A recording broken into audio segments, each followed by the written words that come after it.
హరే కృష్ణ. అందరికీ బలరామ జయంతి శుభాకాంక్షలు. ఆ బలరామ అనుగ్రహణ మీ అందరికీ ఉండాలి. ఆ బలరాముడు భక్తిలో ముందుకు వెళ్ళడానికి కావలసిన శక్తి అంతా బలరాములు ఇస్తారు. సో బలరామ ప్రణామ మంత్రాలతో మొదలు పెడదాం. నమస్తే హలధృగ రామ, నమస్తే ముషలాయుధ, నమస్తే రేవతి కాంత, నమస్తే భక్తవత్సల, నమస్తే బలినం శ్రేష్ఠ, నమస్తే ధరణీధర, ప్రలంభారే నమస్తేస్తు త్రాహి మాం కృష్ణ పూర్వజ. అంటే ఇది బలరాముని యొక్క ప్రణామ మంత్రం. దాని అర్థం ఏంటంటే నమస్తేస్తు హలద్రాగు రామ. ఎవరైతే హలాయుధాన్ని ఆయుధంగా వాడుకుంటున్నారో, ఏ బలరాముడైతే గదను కూడా ఆయుధంగా వాడుతున్నారు, బలరాముడు భక్తవత్సలుడు. భక్తుల మీద కరుణతో ఒక కృష్ణ భక్తిలోకి ఎలా తీసుకుని వెళ్ళాలి, వీళ్ళని ఏ విధంగా భక్తుల మార్గంలో తీసుకొని రావాలి అని ఒక గురుతత్వానికి నిదర్శనం బలరాముడు. అంతేకాకుండా బలీనం శ్రేష్ఠ, ఆధ్యాత్మిక బలం కావాలి మన భక్తుల ముందుకు వెళ్ళడానికి. శారీరక బలం, మానసిక బలం, ధన బలం, అంగబలం ఇవన్నీ పనికిరావు. ఆధ్యాత్మిక బలం ఉండాలి. బలం ఇచ్చేదే బలరాముడు. తర్వాత ధరణీధర అంటే ఈ భూదేవిని, సృష్టిని భరించే శక్తి వ్యక్తి ఎవరు? సృష్టిని భరించే వ్యక్తి బలరాముడు, సమష్టి సృష్టిని అంతా కూడా. అంతేకాకుండా రేవతీ కాంత, బలరాముడు రేవతీ కాంత, రేవతీదేవిని పెళ్లి చేసుకుంటారు. కాబట్టి ఆ రేవతీ నాథ, రేవతీ కాంత బలరాముడు. రోహిణీ సుత, రోహిణి బిడ్డ బలరాముడు. కాబట్టి ధరణీధర, రోహిణీ సుత, రేవతీ కాంత, త్రాహిమాం కృష్ణ పూర్వజ. కృష్ణ పూర్వజ, కృష్ణుడి కన్నా పెద్ద కృష్ణుడికి అన్న. పూర్వజ అంటే కృష్ణుడి కన్నా పెద్దవారు అని. కాబట్టి వాత్సల్య రసంతో భగవంతుడికి సేవ చేసే భావం బలరాముల్లో ఉంటుంది. కాబట్టి ఈ బలరాముడు యొక్క జయంతి రోజు మనం ఆ బలరాముడిని వేడుకోవాల్సింది ఏమిటంటే, మనలో ఉన్న కామ క్రోధ లోపాలన్నీ వెళ్ళిపోయి ఆధ్యాత్మిక బలంతో భక్తి మార్గంలో ఆటంకాలన్నీ పోగొట్టుకొని భక్తి మార్గంలో, వైకుంఠ మార్గంలో ఎటువంటి ఇబ్బందులు లేకుండా మన కృష్ణుడి యొక్క సేవ ఎలా చేయాలి, అద్భుతంగా సేవ చేసే ఒక అవకాశం బలరాముడి కృప ఉంటే దొరుకుతుంది. కాబట్టి అందుకే ఏమంటారంటే శాస్త్రాల్లో, భక్త భావ అంగీకారి బలరామ లక్ష్మణ, అద్వైత నిత్యానంద శేష సంకర్షణ, కృష్ణైర మాధుర్య రసామృత కరే పానా, శేసుకే మత్త కిచు నహి జానే ఆనా. అంటే బలరాముడు ఎవరయ్యా అంటే భక్తభావ అంగీకారి. అంటే భగవంతుడు నీ భక్తి భావంతో సేవ చేసే రూపం అంటే బలరాముడే. అంగీకారి, లక్ష్మణుల్లాగా. అంటే మనకు వృందావనంలో కృష్ణుడు సేవ చేస్తూ, అయోధ్యలో లక్ష్మణులాగా సేవ చేస్తూ, వైకుంఠ లోకాలలో అనంతశేషులాగా సేవ చేస్తూ, అదే ఈ భౌతిక ప్రపంచంలో గురుతత్వాన్ని బోధిస్తూ, భగవంతుడి కృష్ణుడి యొక్క డ్రెస్సు నుంచి కృష్ణుడి యొక్క ఆయుధాలు, కృష్ణుడి యొక్క ఆభరణాలు ఇవన్నీ కూడా బలరాముని యొక్క శక్తితో వచ్చినవి. ఇవన్నీ కూడా బలరాముడు కృష్ణుడికి ఎప్పుడు ఆ విధంగా సేవ చేస్తూ ఉంటాడు. బలరాముడు కృష్ణుడికి రూపం వేరు, కానీ శక్తి అంతా ఒకటే. కృష్ణుడికి ఎంత శక్తి ఉంటుందో బలరాముడు కూడా అంతే శక్తి ఉంటుంది. కానీ బలరాముడు భావం ఎలా ఉంటుందంటే, కృష్ణుడు నా నాథుడు, కృష్ణుడు నా కృష్ణుడికి సేవ చేసే లక్షణం బలరాముల్లో ఎలా ఉంటుందంటే, ఆయన ఎప్పుడు నేను భగవంతుడిని భావం ఉండదు, భగవంతుడు సేవాభావం కలిగి ఉన్నది బలరాముడు, భగవంతుడు ఈశ్వర భావం కలిగి ఉన్నది కృష్ణుడు. కాబట్టి బలరాములు అన్ని శక్తులు ఉన్న, అన్ని అవతారాలు బలరాము నుంచి వచ్చినా కృష్ణుడు సేవకుడులాగే భావాన్ని కలిగి ఉంటాడు. కృష్ణుడికి ఎప్పుడెప్పుడు సేవ చేద్దామా అని తాపత్రయం పడుతూ ఉంటాడు. కాబట్టి బలరాముడు ఎంత చూడు, మనకి ఏదన్నా కొద్దిగా బలం ఉంటే, కొద్ది శక్తి ఉంటే భగవంతుని మర్చిపోతాం. ఇక్కడ భగవంతుడి శక్తి అంతా కూడా కృష్ణుడు సమానమైన శక్తి ఉన్నా కృష్ణుడే నా యజమాని, కృష్ణుడే నా ఈశ్వరుడు, ఆ సేవాభావంతో కలిగి ఉంటాడు బలరాముడు.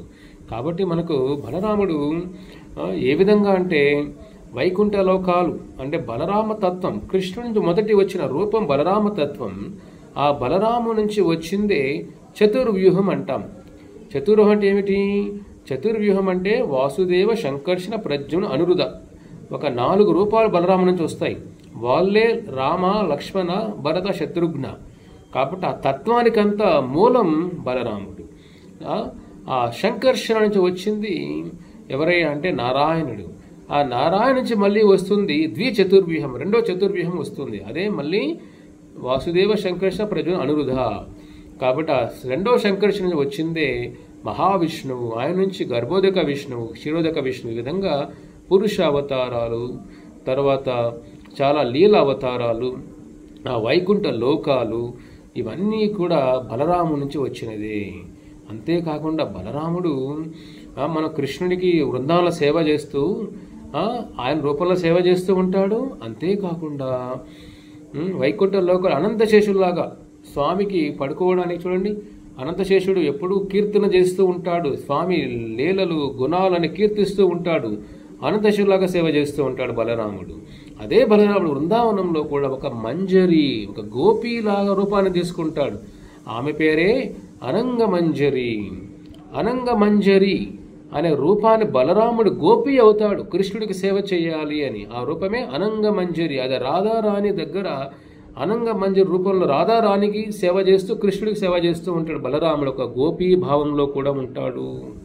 చూడండి, సమస్త వైకుంఠ లోకాలు నడిపించే శక్తి, సమష్టి విశ్వాలని నడిపించే శక్తి, సమష్టి లోకాలు నడిపించే శక్తి. అయినా కూడా బలరాముడు కృష్ణునికి దగ్గరుండి కృష్ణుడికి సేవ చేస్తూ గోపీలాగా సేవ చేస్తూ ఈ భూలోకాల్లో ఈ అన్ని సమష్టి సృష్టిని ఆయన అనంతశేష పడగల మీద మోస్తూ, అంతేకాకుండా ఆ కృష్ణుడికి ఎట్లా ఆనంద పెట్టాలి, కృష్ణ భక్తి ఎలా ప్రచారం చేయాలి అనే ఒక గురుతత్వంతో కూడా బలరాముడు ఉంటాడు. కాబట్టి ఇది మనం నేర్చుకోవాల్సింది. ఏ విధంగా బలరాముడు చూడండి, ఆది గురువు అంట బలరాముడిని.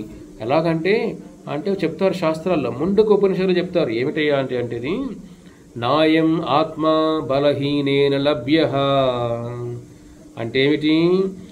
ఎవరైనా కానీ బలరాముడి యొక్క కృప లేకుండా, ఆ బలం లేకుండా వైకుంఠాన్ని చేరుకోలేరు. బలరాముడి కృప లేకుండా కృష్ణ భక్తిలో ముందుకు వెళ్ళలేరు. బలరాముడి కృప లేకుండా కృష్ణ భక్తి కూడా మనకు రాదు. కాబట్టి అందరికీ ఆది గురువు అంటే ఈ గురుతత్వం, మన ప్రభుపాదుల వారు, వాళ్ళ గురువు గారు ఈ గురుతత్వం అంతా, ఈ గురుతత్వం ఎలా వస్తుంది చెప్పండి? ఈ గురుతత్వంతో వచ్చిందే, ఆది గురుతత్వం వచ్చిందే బలరాముడి నుంచి. కాబట్టి వైకుంఠ లోకాల నుంచి ఈ భూలోకాల వరకు ఎలా సమస్త జీవరాశులకి భగవంతుడి గురించి ఎలా నేర్పించాలి, భక్తి గురించి ఎలా నేర్పించాలి, భక్తి మార్గం ఎలా తీసుకొని రావాలి, జ్ఞాన ప్రదాత, జ్ఞానాన్ని ప్రచారం చేయడానికి బలరాముడే ఒక గురువులాగా వస్తారు. కాబట్టి ఈ అన్ని వైష్ణవ సంప్రదాయం ఆచారంలో ఉన్న గురువులంతా కూడా బలరాముడు తత్వాన్ని, బలరాముడి యొక్క తత్వాన్ని బోధిస్తుంది. కాబట్టి బలరాముడిని ఏమంటాం మనం? ఆది గురువు అని అంటాం. ఆది గురువు. కాబట్టి బలరాముడు 2 సేవలు చేస్తారు ఆది గురువు రూపంలో. ఏమిటయ్యా అది అంటే ఆయన ఆయన ఒక ఆయుధం ఉంటుంది కదా, మనం నాగలి ఆయుధం ఉంటుంది. నాగలి ఎందుకు? మనం భూమిని దున్నడానికి నాగలి ఆయుధం వాడుతాం మనం. ఆ నాగలి ఎందుకు చెప్పండి? మనలో ఉన్న భూమిని అలా దున్నితే ఏమవుతుంది? విత్తనాలు వేసినప్పుడు బాగా మొలకెత్తుతాయి, పంట పండుతుంది. అదేవిధంగా మనలో ఉన్న మలినాలు, మనలో ఉన్న కామ క్రోధ లోభాలు, ఈ మలినాలు కల్మషాలన్నీ బలరాముడి యొక్క నాగలితో మన హృదయాన్ని దున్నుతాడంట బలరాముడు. అందువల్ల ఆయుధం అది. మన హృదయాన్ని దున్నేదానికి ఆయుధం. మన హృదయాన్ని దున్నేదానికి ఆయుధాన్ని తీసుకుంటాడు బలరాముడు. ఆయుధంతో దున్ని మనకు మనలో భక్తిలత కృష్ణ భక్తి బీజాలని మన హృదయంలో నాటుతాడు బలరాముడు. అది మొదటి పని ఆది గురువుగా బలరాముడు చేస్తారు. ఇంక రెండవటి ఏమిటయ్యా అంటే గద ఉంటుంది బలరాముడి చేతిలో. గద ఎందుకు? మన విత్తనం వేసినప్పుడు విత్తనం అది మొక్కయి వృక్షం అవ్వయి ఏదైనా పంటలు పండించాలంటే చాలా వరకు క్రిమి కీటకాలు వస్తూ ఉంటాయి, కూడా పంటను పాడు చేస్తూ ఉంటాయి. కాబట్టి అటువంటి చెదలు పట్టకుండా ఆ పంటకి నష్టం కాకుండా ఇవన్నీ చేసే దానికి ఏమిటి చెప్పండి, దానికి ఏమైనా మనకు ఆ పంటని జాగ్రత్త కాపాడుకోవడానికి ఏదైనా మనకు మందులు కావాలి. అదేవిధంగా మనలో ఉన్న కల్మషాలన్నీ ఆటంకాలు కానీ భక్తి మార్గంలో ఎన్నో ఆటంకాలు వస్తూ ఉంటాయి. మాయ ఎప్పుడూ కూడా మనల్ని భగవంతు దూరం చేసే ప్రయత్నం చేస్తూ ఉంటుంది. కాబట్టి భక్తి మార్గంలో ఉన్న కష్టాలన్నీ కూడా బలరాముడు గదతో ఆ కష్టాలన్నీ భక్తుల యొక్క మార్గంలో భక్తి మార్గంలో కష్టాలన్నీ బలరాముడు పారదోలేస్తాడు గద సహాయంతో. కాబట్టి గద ఎందుకంటే ఆటంకాలు భక్తి మార్గంలో ఆటంకాలు లేకుండా చేస్తాడు. నాగలి ఎందుకంటే ఆ భక్తి లత మనకు మాయా ప్రపంచంలో ఉన్నప్పుడు కృష్ణ భక్తిని మన హృదయాల్లో నాటే వ్యక్తి బలరాముడు. కాబట్టి అందుకే బ్రహ్మాండ భ్రమితే కోనా భాగ్యవాన జీవ గురు కృష్ణ ప్రసాద హోయే భక్తిలత బీజ. కాబట్టి మనం బ్రహ్మాండ భ్రమిత ఈ విషయంలో తిరుగుకుంటూ ఉన్న ఈ రోజు మానవ జీవితం, రేపు దేవతల లోకంలో ఉండొచ్చు, జంతు లోకంలో ఉండొచ్చు, పక్షుల లోకంలో ఉంటాం, రకరకాల ప్రయాణాలు చేస్తుంటే ఆ కృష్ణుడు అనుగ్రహం ఉంటే మంచి గురువు దొరుకుతారు. గురువు అనుగ్రహంతో మనకి భక్తి అనే బీజం మన హృదయంలో పడుతుంది. కాబట్టి ఆ భక్తినిచ్చే ఆది గురువే బలరాముడు. ఆ మన వైష్ణవ సంప్రదాయ గురుతత్వాన్ని అంతా కూడా దానికి మూలం బలరాముడు. కాబట్టి బలరాముడు ఎలా వస్తారో తెలుసు కదా మనకు. కృష్ణుడికి అవతరణ ముందే బలరాముడు అవతరిస్తారు. ఎందుకంటే దేవకి ఎన్నో బాధలు పడి ఉంటుంది. ఆ దేవకి కష్టాలు చూసి బలరాముడు చలించి కృష్ణుడి కంటే ముందే వస్తాడు. దేవకి గర్భంలోకి వస్తాడు బలరాముడు. ఆయన గర్భంలోకి వస్తానే దేవకి ఆనందంగా ధైర్యంగా ఎలా ఉంటుందంటే ఆవిడ శరీరం అంతా కూడా తేజస్సుతో ఉండిపోతుంది. ఆ జైలు అంతా కూడా ఒక ప్రభావంతో నిండిపోయి ఉంటుంది. అది చూసి కంసుడు కూడా భయపడతాడు. అంటే ఇదేదో కృష్ణుడు నాకు ఎవరో మన మోసం చేస్తున్నారు, అష్టపుత్రుడు అన్నారు కానీ 7వ పుత్రుడే వచ్చేసాడేమో భగవంతుడు అని అనుకుంటాడు కంసుడు. భయపడిపోతాడు. బలరాముడి యొక్క శక్తి ఆ విధంగా ఉంటుంది. ప్రకృతి అంతా పరవశిస్తుంది.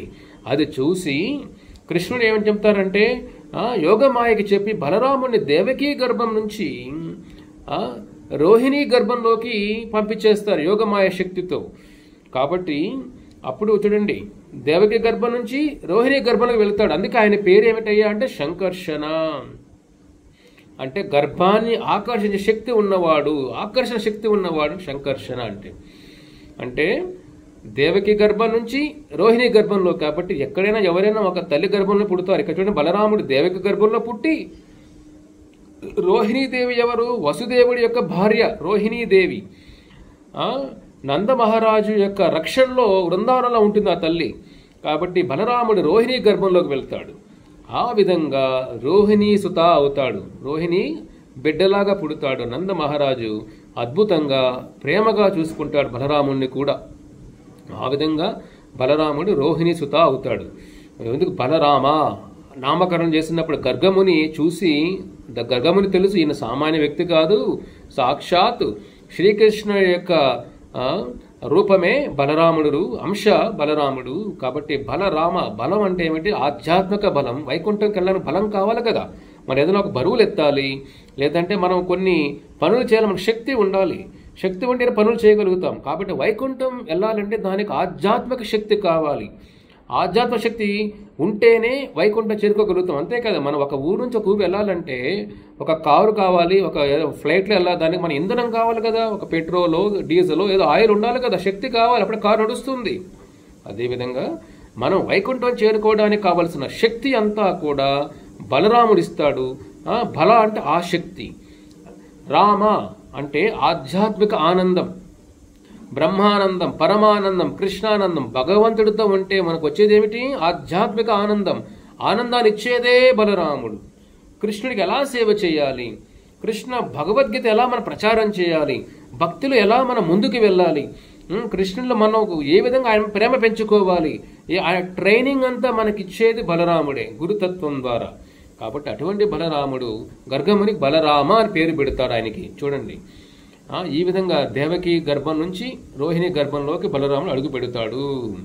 బలరాముడు రూపం ఎలా ఉంటుంది? బలరాముడు రూపం ఎలా ఉంటుందంటే తెల్లని తెల్లని మీగడ, అంటే ఒక పాలు పొంగుతూ పాలు పొంగు ఎలా ఉంటుంది చెప్పి తెల్లగా, అంత అందమైన రూపం బలరాముడిది. బలరాముడు కృష్ణుడు అందంగా ఉంటాడు, బలరాముడు కూడా అంతే అందంగా ఉంటాడు. ఇద్దరికి రూపం అంతే అందమైన రూపం. ఒకటేమిటి, రంగు వేరు అంతే. బలరాముడి రంగు ఏమిటయ్యా అంటే, బలరాముడి రంగు ఏమిటి? తెలుపు రంగు. ఆయన బట్టలు ఏం వేసుకుంటాడు? బ్లూ, అర్థమైనా? శ్యామ. ఆ బ్లూ కలర్ రంగుని బలరాముడు బట్టలు వేసుకుంటాడు. అది కూడా ఏమిటి బ్లూ కలర్ ఎందుకు చెప్పండి? కృష్ణుడు కలర్ ఏమిటి? శ్యామ కలర్ కదా, మేఘశ్యామ అంటాం. అంటే ఆయన రూపం తెల్లగా అయినా బట్టలు కూడా కృష్ణుడి యొక్క రూపాన్ని స్మరించే బట్టలే వేసుకుంటాడు. చూడండి, మేఘశ్యామ బట్టలు వేసుకుంటాడు బలరాముడు. ఆయన యొక్క అందమైన జుట్టు, ఆయన కళ్ళు, బలరాముడి యొక్క అందాన్ని వర్ణించలే మనం. కృష్ణుడు అందంగా ఉంటాడు, బలరాముడు కూడా అంతే అందంగా ఉంటాడు. కాబట్టి అంత శక్తివంతుడైన, అన్ని అవతారాలకు మూలమైన బలరాముడు ఎప్పుడు సేవాభావంతోనే ఉంటాడు. కృష్ణుడికి ఎలా సేవ చేయాలనే భావంలోనే ఉంటాడు బలరాముడు. కాబట్టి కృష్ణుడి కంటే ముందే అవతరించి అన్ని ఏర్పాట్లు చేస్తాడు. కృష్ణుడు అవతారానికి ఎటువంటి ఇబ్బందులు ఉండకూడదు, అన్ని సమకూరుస్తాడు అవతారానికి ముందు కూడా. కాబట్టి ఎప్పుడు ఆయన సేవాభావంలో ఉంటాడు. అదే చూడండి బలరాముడి యొక్క తత్వం అంటే అది. ఇంకోటి ఏమిటయ్యా అంటే, బలరాముడు ఏ విధంగా అంటే కృష్ణుడు కూడా బలరాముడు అంటే ఎంతో అమితమైన ప్రేమ. ఆ లీలలో, వృందావన లీలలో కూడా కృష్ణుడు ఏం చేస్తాడంటే బలరాముడిని, ఎందుకంటే ఆయన అగ్రజుడుగా ఉంటాడు కాబట్టి కృష్ణుడు ఆయనకి పాద పూజ చేయడం కానీ, లేదంటే మసాజ్ చేస్తాడు అలసిపోయినప్పుడు. కృష్ణుడు సాక్షాత్ చూడండి, బలరాముడు కృష్ణుడు సేవ చేస్తారు, కృష్ణుడు బలరాములకు సేవ చేస్తారు. కాబట్టి భగవంతుడు కూడా, ఎందుకంటే అందరికీ భక్తి ప్రచారం శక్తి ఆది గురు బలరాముడు కాబట్టి కృష్ణుడు కూడా భక్తుల సేవ ఎప్పుడు చేస్తూ ఉంటాడు. ఆ విధంగా కృష్ణుడు బలరాముడు చాలా గౌరవంగా, అంటే ఒక అన్న అంటే ఇప్పుడు ఒక తండ్రిలాగా సమానం కదా. కాబట్టి బలరాముడు కృష్ణుడు బలరాముడిని తండ్రిలాగా అంటే అటువంటి గౌరవం ఇస్తాడు. బలరాముడు కూడా కృష్ణుడి మీద వాత్సల్య రసం ఉంటుంది, ఒక తండ్రి భావం ఉంటుంది. కృష్ణుడికి ఏమైనా ఇబ్బంది కలిగినా, ఏదైనా రాక్షసులు వచ్చినా, ఆటంకం వచ్చినా కృష్ణ ఎలాగైనా కాపాడాలి, కృష్ణ ఎలాగ రక్షించాలి అని కృష్ణుడికి తప్పిస్తూ బాధపడుతూ ఒక తండ్రిలాగా బలరాముల భావం ఉంటుంది. ఇది మనం నేర్చుకోవాల్సిన విషయం. కృష్ణుడు కూడా బలరాముడిని మసాజ్ చేస్తూ, కాళ్ళు అంతా పిసుకుతూ బలరాముడి సేవ చేస్తాడు. కృష్ణుడు కూడా బలరాముడు బృందావనంలో వస్తుంటే చెట్లు కూడా బలరాముడి యొక్క పాదాలు తాకాలి అని వంగుతాయి. చెట్లు కూడా బృందావనంలో చెట్లు బలరాముడి పాదాలు తాకాలి అని వంగుతాయి. చూడండి, ఆ బృందావనంలో చెట్లు కూడా బలరాముడి సేవకు తప్పిస్తూ ఉంటాయి.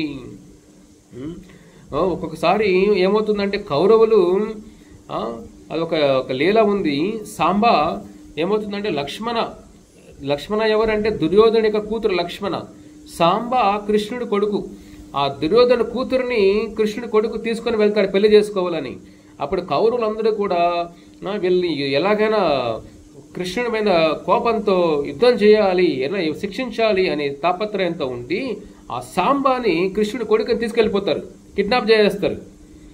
అది బలరాముడు తెలుస్తుంది. బలరాముడు చెప్తారు, నేను వెళ్ళి తీసుకొని వస్తాను అని. బలరాముడు హస్తినాపురికి వస్తారు. వచ్చినప్పుడు కౌరవులందరూ కూడా ఆ సాంబా కృష్ణుడి కొడుకుని మేము విడుదల చేయము అని వాళ్ళు గర్వంతో ఉంటారు. బలరాముడు చెబుతాడు, ఎవరు మాట వినరు. బలరాముడు ఏం చేస్తాడంటే ఆ నాగలితో ఆ హస్తినాపురాన్ని చూడండి, ఆయన శక్తి ఏమి, అనంతకోటి విశ్వాలను భరించే శక్తి, అనంతకోటి లోకాలు సృష్టించిన వ్యక్తి బలరాముడు. ఆ కౌరవులు ఎలాగే దుర్యోధనుడు గర్వంతో వీగుతూ ఉంటే హస్తినాపురాన్ని నాగలితో లాక్కుంటూ వెళ్ళిపోతాడు బలరాముడు. హస్తినాపురం ఊరంతా లాక్కొని వెళ్ళిపోతాడు గంగలో కలిపేయడానికి.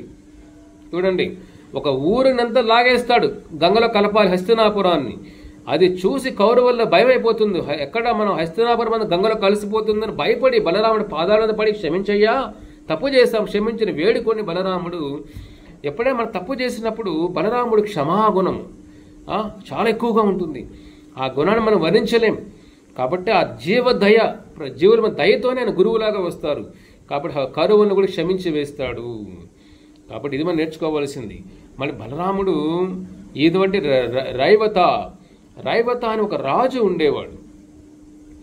రైవత అని రాజు ఉండేవాడు. అతని కూతురు రేవతి, చాలా సౌందర్యవతి, గుణవతి, లీలావతి, మంచి అటువంటి గుణాలు ఉన్న ఆవిడికి ఒక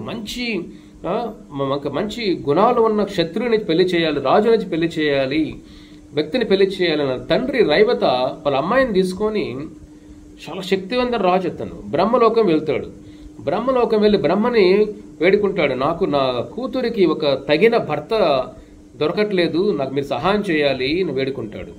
ఆయన కొద్ది క్షణాలు బ్రహ్మలోకంలో ఉంటాడంతే. అది ఏ యుగమో సత్యయుగంలో వెళ్తాడు బ్రహ్మలోకానికి. ఆ కొద్ది క్షణాల్లోనే ఇక్కడ యుగాలనే మారిపోయి ఉంటాయి. బ్రహ్మదేవుడు అంటాడు, అయ్యో ఏమయ్యా, నీ ఈ క్షణంలోనే కొన్ని యుగాలు గడిచిపోయాయి భూలోకంలో. బ్రహ్మలోకంలో ఒక క్షణం అంటే ఇక్కడ కొన్ని యుగాలు అయిపోతాయి మన లోకంలో. కాబట్టి నీ సత్యయుగం అయిపోయింది, త్రేతాయుగం అయిపోయింది, ద్వాపర యుగం కూడా అయిపోతుంది, నువ్వు తొందరగా వెళ్ళు. నీ కూతురికి తగిన వ్యక్తి ఒకే ఒక వ్యక్తి, బలరాముడు, కృష్ణుడు అన్న. అతను మాత్రమే మీ కూతురిని భరించే శక్తి అతను మాత్రమే ఉంది. ధరణీధర కాబట్టి భూమండలం భరించే శక్తి ఆయనకు మాత్రమే ఉంది. నీ కూతుర్ని తగిన వ్యక్తి బలరాముడే అంటే అప్పుడు రేవత వెంటనే భూలోకానికి వచ్చి బలరాముడి దగ్గర కలిసినప్పుడు బలరాముడిని వేడుకుంటాడు, మా కూతురు బ్రహ్మదేవుడు చెప్పారని మీరే పెళ్లి చేసుకోవాలి అని అంటారు. అప్పుడు ఆవిడ పుట్టిన యుగం ఏమిటి? సత్యయుగం. రేవతిదే పుట్టింది. ఈయనెవరు? ద్వాపర యుగం. చూడండి, యుగ యుగాలకి మనుషుల హైట్ మారిపోతుంది, శక్తి మారిపోతుంది, ఆలోచనలు మారిపోతాయి, అన్నీ మారిపోతాయి. ఆవిడ బలరాముడి కన్నా చాలా పొడుగ్గా ఉంటుంది ఆవిడ. ద్వాపర యుగంలోనే మనుషులు 20 అడుగులు ఉంటారు. సత్యయుగంలో అంటే 50 అడుగులు 100 అడుగులు ఉంటారేమో అప్పుడు సత్యయుగంలో వ్యక్తులు. బలరాముడు ఆ హైట్ చూసి ఇది ఎంత పొడుగుంది ఏమిటి ఈవిడ అని ఆయన ఆ నాగలు తీసుకొని ఆవిడ తల మీద అలా పెడతారు. అలా పెట్టి ఆవిడ హైట్ తగ్గించేస్తారు. అలాగా పొడవు తగ్గించేసి బలరాముడికి సమానంగా వచ్చే, కొద్దిగా బలరాముడి కన్నా కొద్ది తక్కువగా వచ్చే హైట్ తగ్గించి వేసి అప్పుడు ఆవిడ పెళ్లి చేసుకుంటారు. అందువల్ల ఆవిడ బలరాముడి పేరేమిటి? రేవతీనాథ, రేవతీ కాంత అని అంటాం బలరాముడిని. ఆ విధంగా బలరాముడిని పెళ్లి చేసుకుంటారు రేవతీదేవిని. అదే కురుక్షేత్ర సంగ్రామంలో కూడా అందరూ కౌరవులందరూ కూడా బలరాముడిని వేడుకుంటారు, మా వైపు రావాలి అని. కానీ బలరాముడు కృష్ణుడి మాట దవదాటడు, కృష్ణుడికి వ్యతిరేకంగా వెళ్ళడు. కృష్ణుడికి నేను వ్యతిరేక యుద్ధం చేయను, కృష్ణుడికి ఉన్నప్పుడు ఆయన సేవకుల్లాగే ఉంటాను, కాబట్టి యుద్ధంలో నేను ఎవరి వైపు ఉండను అని చెప్పి తీర్థయాత్రకు వెళ్ళిపోతారు బలరాముడు. చూడండి, సో ఆ విధంగా కృష్ణుడు అంటే అంత గౌరవం. ఎందుకంటే బలరాముడు తెలుసు కృష్ణుడు దేవాది దేవుడు అని. ఆయన ఎప్పుడు ఆ భక్తి భావంలోనే ఉంటారు. బలరాముడు కూడా లీల కోసం అన్నగా అయిపోయినా కానీ కృష్ణుడు అందరూ అందరికీ మూలం ఎవరు? అనాదిరాదిరి గోవింద సర్వకారణ కారణం. అందరికీ మూలమే కృష్ణ భగవానుడు. బలరాముడికి మూలమే కృష్ణ భగవానుడు. ఆ తత్వం బలరాముడు తెలుసు కాబట్టి కృష్ణుడి మాట ఎప్పుడు జవదాటడు, అఘోరపరచడు. కృష్ణుడికి చెప్పిన మాట లక్ష్మణ రేఖలాగా పాటిస్తాడు. చూడండి, ఆ బలరాముడే రామాయణంలో లక్ష్మణుడు ఎలాగైతే శ్రీరామచంద్రుడు ఇలా సేవ చేస్తాడు, లక్ష్మణులాగా వస్తాడు. శ్రీరామచంద్రుడు 14 సంవత్సరాలు బలరాముడు తిండి లేక నిద్ర లేక ఏమీ తాగకుండా నీరు కూడా తాగకుండా రాముల వారి సేవ చేస్తారు 14 సంవత్సరాల వనవాసంలో. చూడండి, అదే బలరాముడు ఎంత సేవకు ఉన్నా చూడండి. అదే తీర్థయాత్రకు వెళ్ళినప్పుడు నైమిషారణ్యం వెళుతారు బలరాములు. వెళ్ళినప్పుడు అక్కడ రోమహర్షణ అని ఒక గొప్ప ఋషి ఉంటాడు. ఆయన ఎవరయ్యా అంటే వ్యాసదేవుల యొక్క శిష్యుడు రోమహర్షణ. ఆయన వెళ్ళినప్పుడు బలరాముడు వెళ్ళినప్పుడు అందరూ లేస్తారు. ఎందుకంటే అందరికీ తెలుసు బలరాముడు కూడా దేవాది దేవుడు. ఆయన కూడా దేవాది దేవుడు. ఆయన అన్ని అవతారాలు వచ్చింది బలరాముడి నుంచి. వాళ్ళు గౌరవం అందరూ లేస్తారు. కానీ రోమహర్షణుడు పైకి లేయడు. అంటే ఆయనలో కొద్ది గర్వం ఉంటుంది. రోమహర్షణ నేను ఎందుకు వేయాలి, నేను వ్యాసపీఠంలో ఉన్నాను కాబట్టి నేను లేయాల్సిన అవసరం లేదు అంటారు. అలా కాదు, భగవంతుడు మన దగ్గరకు వచ్చేటప్పుడు మనం ఎక్కడ ఉన్నా పరిగెత్తు లేసి స్వామికి మనం సాష్టాంగ నమస్కారం చేయాలి. అదే ఈ లక్షణం.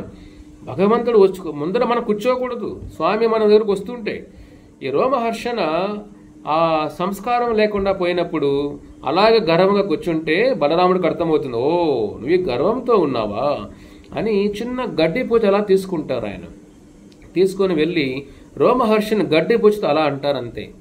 రోమహర్షిని అక్కడే చనిపోతాడు.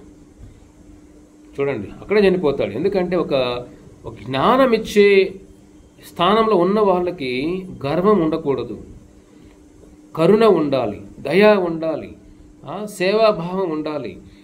భగవంతుడి పైన ఎట్లా అంటే స్వామి మీద మనకు ఆ దాస్యరసం ఉండాలి, అంతే గర్వం ఉండకూడదు. అది నేర్పించడానికే రోమహర్షణ చనిపోతాడు.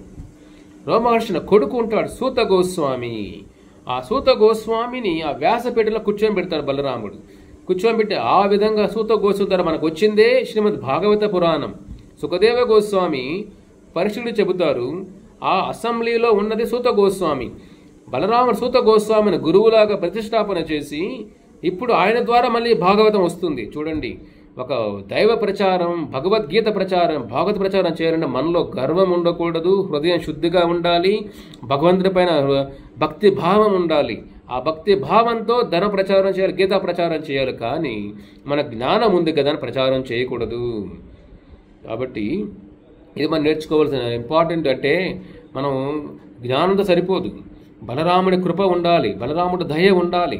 బలరాముడి యొక్క మనకు అది దొరికినప్పుడే మన భక్తి లతం ఏదైతే ఆయన బలరాముడు గురువు ద్వారా నాటుతారో అది మహావృక్షం అయ్యి వైకుంఠం తీసుకెళ్లి మోక్షాన్ని ప్రసాదించేదే గురుతత్వం. ఆది గురువే బలరాముడు. కాబట్టి మనకు ప్రభుపాదుల వారు మనకు ఈ గురువుగా మనకు వచ్చారంటే అది ప్రభుపాదుల వారు ఆ బలరామ తత్వాన్ని మనకు బోధిస్తున్నారు. ప్రభుపాదుల వారు ఆ గురుతత్వాన్ని బోధిస్తున్నారు. ఆ గురుతత్వమే బలరాముడు. కాబట్టి మన భక్తిలో గురువు లేకుండా భక్తిలో ముందుకు వెళ్ళలేం, గురువు లేకుండా భక్తిలో వైకుంఠ మార్గాన్ని చేరుకోలేం, గురువు లేకుండా మోక్షాన్ని పొందలేం. కాబట్టి ఆ గురుతత్వం, ఆ బృందావనంలో కృష్ణుడి యొక్క బట్టలు, కృష్ణుడు కూర్చునే కుర్చీ, కృష్ణుడు పడుకునే బెడ్, కృష్ణుడు వేసుకునే డ్రెస్సు, కృష్ణుడు వేసుకునే ఆభరణాలు, ఇవన్నీ కూడా బలరాముడే ఆ విధంగా భగవంతుడు కృష్ణుడికి సేవ చేస్తూ ఉంటాడు. అదే గోపీలాగా అనంగ మంజీరులాగా బలరాముడు కృష్ణుడికి సేవ చేస్తూ ఉంటాడు. అదే త్రేతాయుగంలో లక్ష్మణుల్లాగా, వైకుంఠ లోకాలు అనంత శిష్యుల్లాగా, ఈ కలియుగంలో కూడా చైతన్య మహాప్రభు, కృష్ణ భగవాన్ చైతన్య మహాప్రభుగా వచ్చినప్పుడు ఆ బలరాముడే నిత్యానంద రామాలాగా వచ్చి చైతన్య మహాప్రభు కూడా సేవ చేస్తారు. కాబట్టి ఈ బలరామ జయంతి రోజు మీరందరూ కూడా బలరాముడి యొక్క నామాన్ని జపం చేస్తూ కృష్ణ నామాన్ని మన హరే కృష్ణ కృష్ణ కృష్ణ హరే హరే, హరే రామ రామ రామ హరే హరే. రామ అంటే బలరామ అని ప్రభుపాదులు చెబుతారు. కాబట్టి ఆ బలరాముడు మనందరికీ మీ అందరికీ కూడా ఆయన కృప కటాక్షాలు ఆశీర్వాదం ఇస్తూ మీ అందరికీ శక్తినిస్తూ ఆయన శక్తి ద్వారా భక్తిలో మీరందరూ ముందుకు వెళ్ళి ఈ మాయా ప్రపంచం నుంచి బయటపడి ఆ వైకుంఠ ప్రపంచం చేరుకునే యొక్క అవకాశం మీ అందరికీ ఇస్తారు. కాబట్టి కరుణాసింధు బలరాముడు, ఆయన కరుణ సముద్రం లాంటిది, మన మీద దయ ఉంటుంది. కాబట్టి మనం ఈరోజు ఆయన్ని కృపా కటాక్షలు వేడుకుంటూ హరే కృష్ణ హరే రామ మంత్రాన్ని జపం చేస్తూ ఎక్కువ జపం చేయండి. ఆ బలరామ కృప మీకు దొరుకుతుంది. రామ అంటే బలరామ. మనందరం సుఖం కోసం వెతుకుతూ ఉంటాం. ఆనందం ఎక్కడి నుంచి వస్తుంది? బలరాము నుంచి ఆనందం వస్తుంది. ఆనందం వచ్చినప్పుడే మనలో ఉన్న మాయ అంతా తొలగిపోయి ఆ కట్టన తొలగిపోయి మాయా పొరలు తొలగిపోయి ఆ భగవంతుని చేరుకునే యొక్క జ్ఞానం మనకు వస్తుంది. కాబట్టి జ్ఞాన ప్రదాత, భక్తి ప్రదాత, మోక్ష ప్రదాత బలరాముడు. కాబట్టి ఈరోజు ఆయనని స్మరణ చేస్తూ ఆయన బృందావనంలో ధేనుకాసుర, ప్రలంబాసుర అనే 2 రాక్షసులను కూడా బలరాము సంహరిస్తాడు. కాబట్టి ఆ లీలలన్నీ కూడా మీరు భాగవతంలో ఉంటాయి. కృష్ణ దేవాదేవుడి బుక్లో కూడా ఉంటుంది. అవి చదవండి, ఆ లీలలు స్మరించండి, వైకుంఠ మార్గం చేరుకోండి. మళ్ళీ ఇంకొక జన్మ తీసుకోవద్దండి. కాబట్టి ఈ ఉన్న అవకాశాన్ని ఉపయోగించుకోండి.